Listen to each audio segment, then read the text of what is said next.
Thank you to all of our viewers that are tuning back into a CSE listed issuer update. I'm Anil Mall, representing the Canadian Securities Exchange. And today I am speaking with Ryan Jackson. Ryan is the president as well as the CEO of Newlox Gold, trades under the symbol LUX. Ryan, thank you so much for taking the time today. I hope you're well. Thank you very much. I'm happy to be here. Excellent. Ryan, I'm quite confident there are some of our viewers that might not be familiar with your company. I want you to start off by giving us a brief introduction to Newlox Gold. What is the focus of your company? Newlox Gold is a environmentally and socially responsible junior gold producer. We trade as LUX on the CSE. And just right in that first little bit, we really show our differentiation.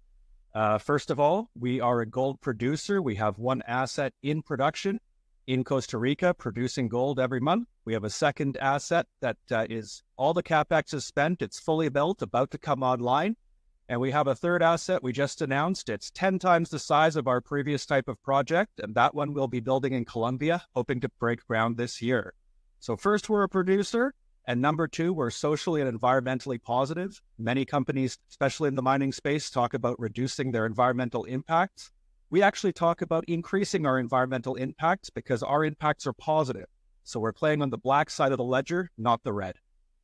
Got it. It's a great introduction. Now, 2024 started with a bang when it comes to the mining industry. We're leading into PDAC now. Why don't we talk a little bit about 2023 and how the year ended off, and then we'll talk about what's to be expected in the coming.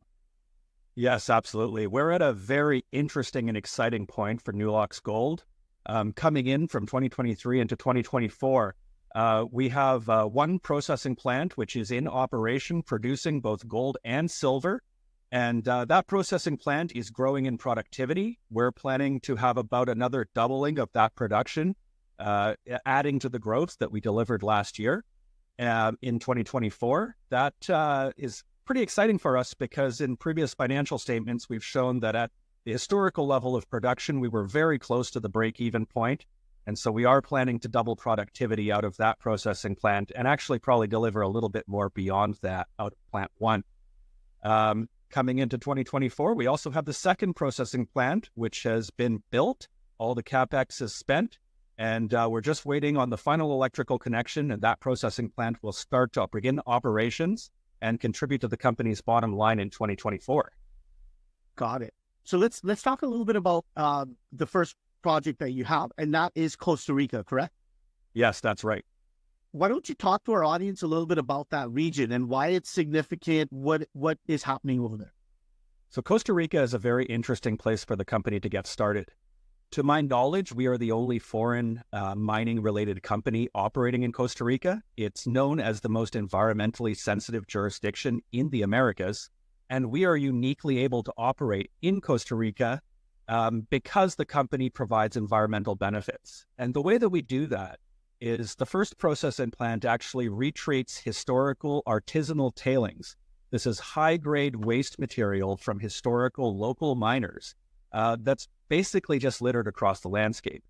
Those tailings go through a reclamation process. The gold that's extracted for that more than pays for the process. And then it ends up in a community-owned tailings impoundment facility, which is fully permitted and lined and approved by Costa Rican law. So we're providing environmental benefits, and that's what allows us to operate successfully in Costa Rica. The second processing plant is also in Costa Rica. That one is a toll milling focused plant. And really the idea is to partner with the locals and provide them with a clean processing option that provides more money in their wallets and at the same time removes the environmental impact of artisanal mining. So when it comes to artisanal mining, and you mentioned the focus of, working with the locals there, what are the benefits and what might be some of the hurdles that you and your team have come across? Yeah, so that's really working with artisanal miners is our bread and butter. That's what the company is focused on. And really, there's very big benefits. We kind of think that this is the low-hanging fruit in the gold industry. Most people don't realize that 20% of annual global gold production is produced by artisanal miners. These are small local miners producing 20% of the gold, competing against big companies that we all know the names of. They're producing that very inefficiently, and they also produce a great deal of pollution. These people are doing it because they have no other options. They don't have access to capital or modern technology or modern engineering. And so where Newlox comes in is we partner with local miners. We bring that modern engineering to them. And the difference in productivity is quite amazing. About 40% gold recovery is what you can expect from artisanal processing systems. And of course, modern processing systems are well above 90% recovery. So they actually make more money working with us than they would if they did it themselves. We remove the environmental impact. And again, by bringing that to 20% of global gold production, this is an area where Newlox can actually produce a great deal of return, and at the same time providing those environmental and social benefits. Well said. That's a great summary there. Now, moving into 2024, you mentioned that there's a little bit of a new sort of project that you brought on board. Talk to us about that and the region. Yes. So this was the big news at the end of 2023. In November, we announced that the company had signed a deal for a large-scale project in Colombia. Again, this is a major step forward for Newlox Gold. It's a 1,000 ton per day operation that we're intending to build. That's about 10 times the size of a Costa Rica plant. Costa Rica is a great, safe, good jurisdiction to get started, but what it doesn't have is scale. It's a very small country with a very small mining industry. Moving into Colombia, this is Newlox Gold really going out there and getting involved in one of the largest and most prolific gold-producing countries in the world.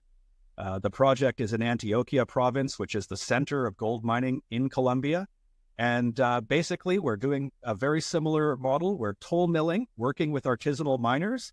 And basically what we have is exclusive processing rights to partner with all of the artisanal miners that are in the high-grade areas surrounding B2 Gold's Gramalote project, which is a project that many people have heard of.